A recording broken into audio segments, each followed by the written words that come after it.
The status of a city council member, Demetrus Coonrod, is under investigation. The city auditor tells us the city attorney has requested he look into whether Coonrod lives in her political district or even inside the city of Chattanooga.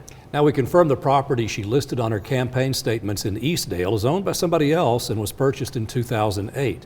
Also, that Coonrod has a property in Harrison she purchased in January of 22. Dallas Payton talked to an attorney about the council's residency rules. Dallas? David, Cindy, Chattanooga attorney Chris Clem says there's 3 branches and levels to government. Each level gets to determine what rules are to serve for the legislative branch. Clem is not connected to the investigation in any way.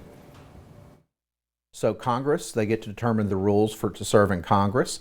The state legislature gets to determine the rules for the state legislature.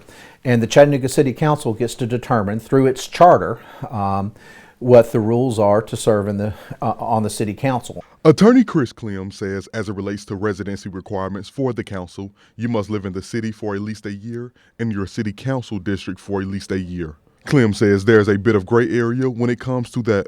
The state of Tennessee has determined that you can be a resident of an area if you've lived there, even if you've temporarily moved away, as long as you intend to come back to that, and you still have it. It can't be an apartment that you don't own anymore or don't rent anymore.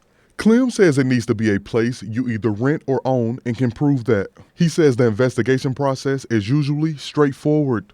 How it's worked in the past is they will determine who owns the property where the person's claiming to live, and if let's say the candidate or the city council member does not own it, then are they at least renting it? He says in some cases a candidate or city council member could be living with someone else. It's possible for you to live with a friend or live with a relative and not have a lease, but the evidence is you're going to have to build a little more evidence since you don't own it and you don't have a lease there. You'll have to show that you've lived there for the past year if you're trying to qualify for a Chattanooga City Council race.